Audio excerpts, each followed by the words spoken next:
Good morning बच्चों। तो आज हम इंग्लिश ग्रामर में मॉडल टेस्ट पेपर 3 सॉल्व करेंगे, जिसमें हम चैप्टर 7, 8 एंड 9 का रिवीजन करेंगे। क्या करेंगे बच्चों? आज हम इंग्लिश ग्रामर में मॉडल टेस्ट पेपर 3 सॉल्व करेंगे, जिसमें हम क्या करेंगे? चैप्टर 7, 8 और 9 का रिवीजन करेंगे। ओके, तो चलिए स्टार्ट करते हैं। तो देखिए, जो हमारे मॉडल टेस्ट पेपर 3 की पहली एक्सरसाइज है वो क्या है, देखिए। तो जो हमारी पहली एक्सरसाइज है वो है fill in the blanks with the correct degrees of the given adjective. आपको क्या करना है? आपको इन ब्लैंक्स में डिग्रीज मतलब जो भी करेक्ट डिग्री है उसको फिल करना है दिए हुए एडजेक्टिव्स की। तो यहाँ पर जो आपको एडजेक्टिव दिए हैं उनकी आपको करेक्ट डिग्री यहाँ पर फिल करनी है। कि आपको सेंटेंस पढ़ना है और देखना है कि वहाँ कंपैरेटिव डिग्री आ रही है, सुपरलेटिव डिग्री आ रही है या फिर पॉजिटिव डिग्री आ रही है, और जो भी डिग्री फिल होगी उसको आपको वहाँ लिखना है। ओके, तो चलिए देखते हैं। तो जो हमारा पहला सेंटेंस है वो क्या है? Rakhi is than Mahi. Rakhi is blank than Mahi. अब देखिए, यहाँ राखी और माही के बीच कंपैरिजन हो रहा है। दो लोगों के बीच जब कोई कंपैरिजन होता है तो हमारी कंपैरेटिव डिग्री अप्लाई होती है ना। कौन सी डिग्री लगती है? कंपैरेटिव डिग्री लगती है जब हम दो लोगों के बीच कंपैरिजन करते हैं। और अगर हम दो लोगों से ज़्यादा लोगों के बीच में कंपैरिजन करते हैं तो हम सुपरलेटिव डिग्री लगाते हैं, ठीक है। और जब हम किसी का कोई कंपैरिजन नहीं करते तो हम पॉजिटिव डिग्री का यूज करते हैं। ओके, तो देखिए, जो हमारा पहला सेंटेंस है उसमें दो लोगों के बीच कंपैरिजन हो रहा है। तो कौन सी डिग्री लगेगी बच्चों, बताइए? Comparative degree. तो क्या आएगा? टॉल का टॉलर। क्या आएगा? टॉलर। तो राखी इज टॉलर देन माही। क्या हो गया? राखी इज टॉलर देन माही। मतलब क्या हुआ? राखी माही से ज्यादा लंबी है। ओके, तो चलिए अगला देखते हैं। तो अगला जो हमारा सेंटेंस है वो क्या है? राहुल इज ब्लैंक देन पुलकित। तो यहाँ पर भी आप देख रहे हो हम दो लोगों के बीच कंपैरिजन कर रहे हैं। तो यहाँ पर भी कौन सी डिग्री आएगी, बताइए? Comparative degree. तो यहाँ पर शॉर्ट की कौन सी डिग्री आएगी? Comparative degree. तो शॉर्ट की कंपैरेटिव डिग्री क्या होती है? शॉर्टर। तो क्या हुआ? राहुल इज शॉर्टर देन पुलकित। क्या बना? Rahul is shorter than Pulkit. Okay, मतलब राहुल पुलकित से ज्यादा छोटा है। तो आपको समझ आया? चलिए थर्ड नंबर का जो सेंटेंस है उसको देख लेते हैं। तो थर्ड नंबर पर जो सेंटेंस है वो है an elephant is a blank animal. अब बच्चों देखिए, हाथी का किसी से यहाँ पर कोई कंपैरिजन हो रहा है? हाथी का ये कह रहे हैं हाथी एक बड़ा जानवर है। यहाँ पर कोई कंपैरिजन नहीं हो रहा ना, तो यहाँ कौन सी डिग्री आएगी? Positive degree. क्योंकि यहाँ पर हम ना दो लोगों का कंपैरिजन कर रहे हैं ना दो से ज्यादा लोगों का कंपैरिजन कर रहे हैं। यहाँ पर किसी से कोई कंपैरिजन नहीं हो रहा, बस ये बताया जा रहा है कि हाथी एक बड़ा जानवर है। तो यहाँ पर कौन सी डिग्री आएगी? Positive degree. तो लार्ज का लार्ज ही फिल होगा। क्या होगा? An elephant is a large animal. क्या आएगा बच्चों, बताइए? An elephant is a large animal, मतलब हाथी एक बड़ा जानवर है। आपको समझ आया? चलिए अगला देखते हैं। तो जो हमारा फोर्थ नंबर का सेंटेंस है वो क्या है, देखिए। He is the blank man in our town. अब देखिए बच्चों, यहाँ जो आपको एडजेक्टिव दिया है वो है अमीर। तो बच्चों पूरे टाउन की बात कर रहे हैं हम, मतलब हमारे टाउन में सबसे अमीर आदमी है ये। तो क्या आएगा?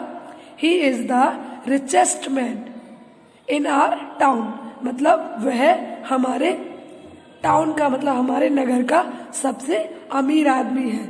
तो बच्चों देखिए, यहाँ पर हम उस आदमी की तुलना पूरे नगर से कर रहे हैं, पूरे टाउन से कर रहे हैं। इसीलिए यहाँ पर हमने कौन सी डिग्री यूज करी?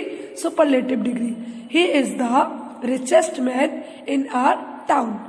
समझ आया? चलिए अगला देखते हैं। तो जो हमारा 5 नंबर का सेंटेंस है वो क्या है? May is the blank month of the year. मतलब मई होता है वो पूरी साल का सबसे गर्म महीना है। तो बच्चों देखिए यहाँ पर जो आपको एडजेक्टिव दिया है वो है हॉट। अब यहाँ पर हम मई की तुलना पूरी, मई का कंपैरिजन हम पूरी ईयर से कर रहे हैं, पूरी ईयर से मतलब ईयर के जितने भी महीने होते हैं उनसे कर रहे हैं। और मई पूरी ईयर में, पूरी ईयर के जितने भी मंथ होते हैं उनमें सबसे हॉट मंथ होता है। तो क्या हुआ, May is the hottest month of the year. क्या हुआ, May is the hottest month of the year. मतलब क्या है, मई साल का सबसे गर्म महीना है। May is the hottest month of the year, मतलब मई साल का सबसे गर्म महीना है। तो आपकी मॉडल टेस्ट पेपर 3 की पहली एक्सरसाइज समझ आई। चलिए अगली एक्सरसाइज देखते हैं। तो 2 नंबर की जो हमारी एक्सरसाइज है वो क्या है, चलिए देखते हैं। तो बच्चों जो हमारे मॉडल टेस्ट पेपर 3 की सेकंड एक्सरसाइज है वो क्या है, underline the adjectives and identify them. आपको क्या करना है, आपको इन सेंटेंसेस में से जो भी आपके एडजेक्टिव हैं उन पर अंडरलाइन करनी है और उसका जो भी टाइप है वो लिखना है। आपको आइडेंटिफाई करके लिखना है कि वो एडजेक्टिव कौन सा एडजेक्टिव है, क्वालिटी है, क्वांटिटी है, कि साइज है, कलर है, ओरिजिन है ना, ये सब आपको बताना है। ओके, तो देखते हैं। तो देखिए अंडरलाइन द एडजेक्टिव। सबसे पहले आप क्या करोगे, एक सेंटेंस पढ़ोगे, उसका जो भी एडजेक्टिव है उस पर अंडरलाइन करेंगे एंड आइडेंटिफाई देम, और उसको फिर आइडेंटिफाई करोगे कि ये कौन सा एडजेक्टिव है। ओके, तो हम पहला सेंटेंस देखते हैं। The lotus is a beautiful flower. तो इसमें बताइए हमारा जो एडजेक्टिव है वो क्या है, ब्यूटीफुल। ठीक है, फूल कैसा है, ब्यूटीफुल है, सुंदर है। तो यहाँ पर हम अपने फ्लावर का क्या बता रहे हैं, बताइए आप क्या बता रहे हैं, उसकी क्वालिटी बता रहे हैं ना, कि उस फ्लावर की क्वालिटी कैसी है, ब्यूटीफुल है, बहुत सुंदर है। तो यहाँ पर जो हमारा एडजेक्टिव हुआ वो क्या हुआ, क्वालिटी। ठीक है, तो आप यहाँ पर एडजेक्टिव पे इस तरीके से अंडरलाइन करके और यहाँ पर आप बताएंगे कि वो कौन से टाइप का है। तो यहाँ पर आप लिख दोगे क्वालिटी। ओके, समझ आया आपको। The lotus is a beautiful flower, इसमें आपका एडजेक्टिव था ब्यूटीफुल और वो कौन सा एडजेक्टिव है, एडजेक्टिव ऑफ क्वालिटी। तो आप यहाँ पे क्या करोगे, लिख दोगे एडजेक्टिव ऑफ क्वालिटी पूरा। ठीक है, यहाँ पर ये क्वालिटी को दिखा रहा है ना, तो इसलिए ये कौन सा एडजेक्टिव हुआ, एडजेक्टिव शोज क्वालिटी। चलिए अगला देखते हैं। सेकंड क्या है, I have some homework to do. I have some homework to do, मतलब क्या हुआ बच्चों, मेरे पास करने के लिए थोड़ा सा होमवर्क है, मेरे पास करने के लिए क्या है, कुछ होमवर्क है। तो यहाँ पर क्या, आप होमवर्क की क्वांटिटी बता रहे हो कि कितना है होमवर्क, थोड़ा सा है। तो यहाँ पर आपका जो एडजेक्टिव हुआ है वो क्या हुआ, सम। और कौन सा एडजेक्टिव हो गया, ये एडजेक्टिव शो क्वांटिटी। यहाँ पर ये आपको क्वांटिटी दिखा रहा है ना, तो इसीलिए यहाँ पर कौन सा एडजेक्टिव हुआ, एडजेक्टिव शो क्वांटिटी। चलिए थर्ड नंबर का देखते हैं। She has 3 skirts. She has 3 skirts.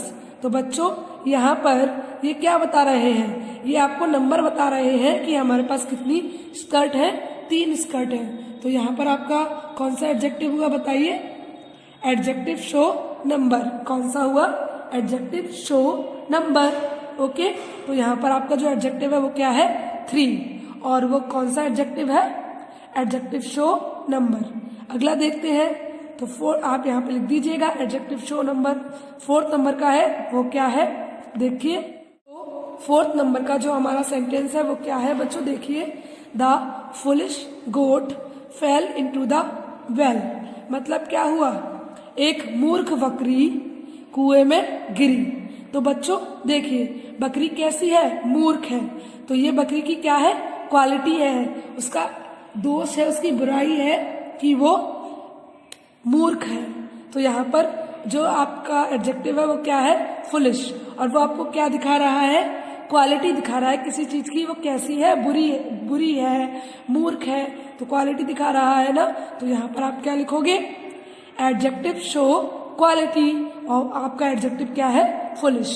चलिए 5th नंबर का देखते हैं। The girl was pretty.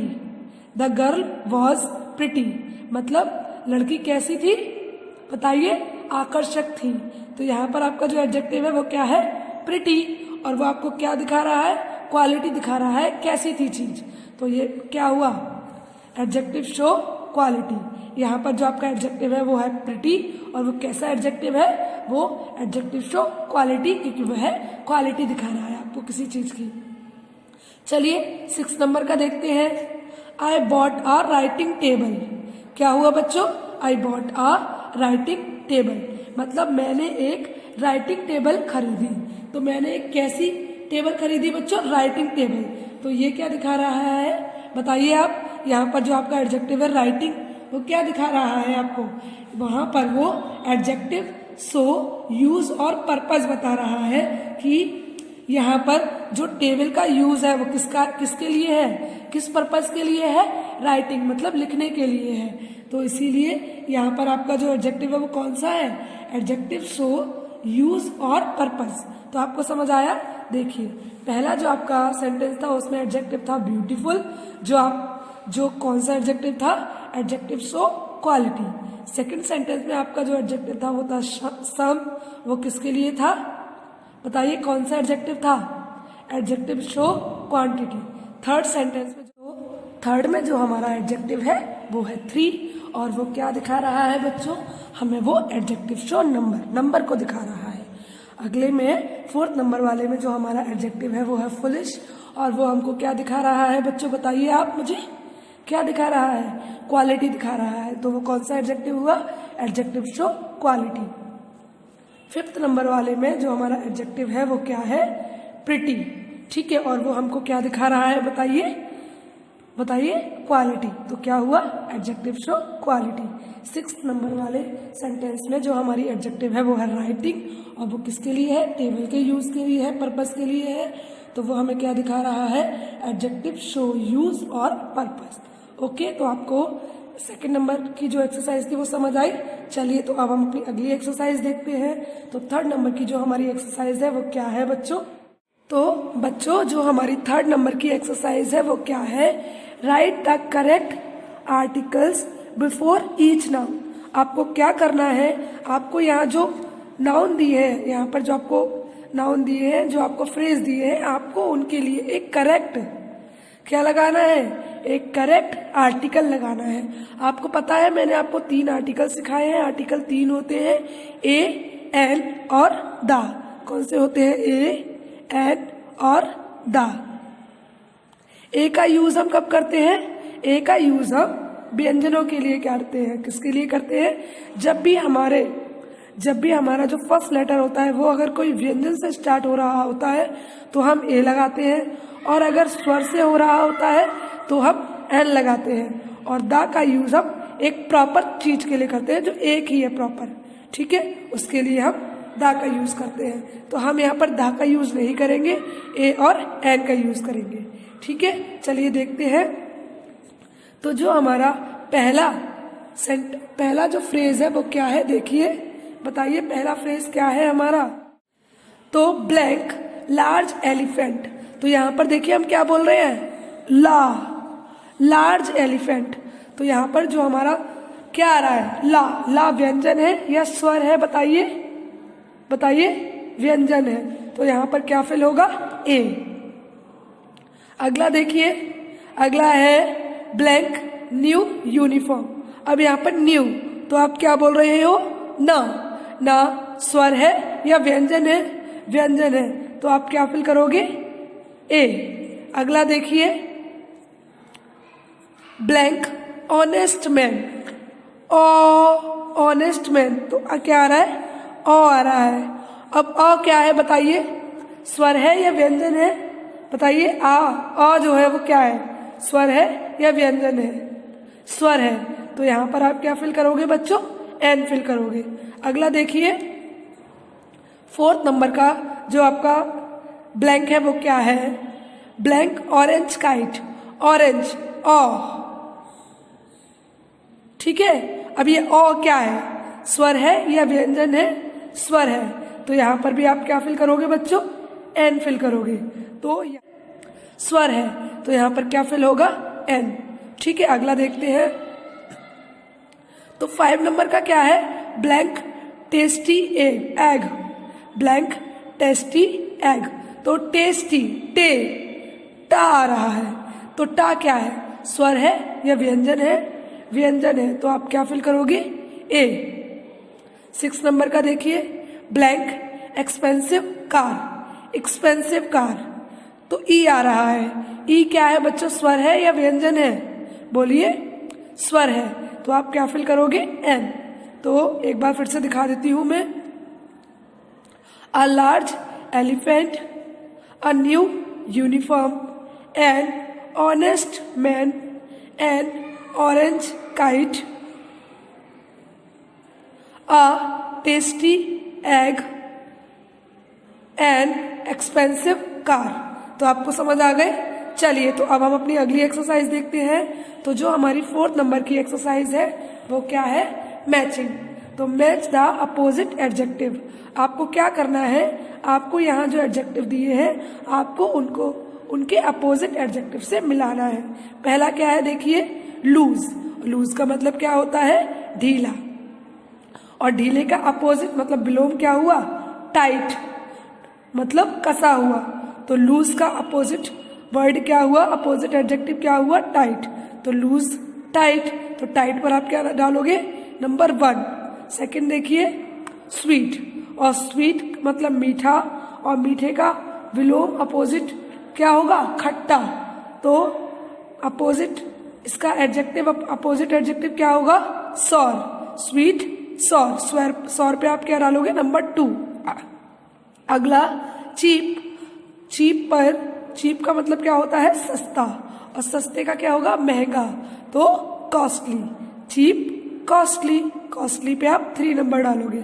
अगला है फ्यू, मतलब कम, कुछ, तो कुछ का कई, ज्यादा मतलब मैनी। तो फ्यू का अपोजिट एडजेक्टिव क्या हुआ, मैनी। तो loose, tight, sweet, sour, cheap, costly, few, many. आपको ये मैचिंग करनी है। ओके, तो बच्चों आपको मैचिंग समझ में आ गई। तो आज आपको होमवर्क में क्या करना है, आज आपको होमवर्क में इंग्लिश ग्रामर का मॉडल टेस्ट पेपर 3 की सभी एक्सरसाइज अपनी इंग्लिश ग्रामर की फेयर नोटबुक में लिखनी है। कैसी राइटिंग में, साफ और सुंदर राइटिंग में। तो आज का आपका होमवर्क क्या है, आज आपको मॉडल टेस्ट पेपर 3 की सभी एक्सरसाइज अपनी इंग्लिश ग्रामर की फेयर नोटबुक में साफ और सुंदर राइटिंग में लिखनी है। ओके, तो आज के लिए बस इतना ही। चलिए, गुड बाय।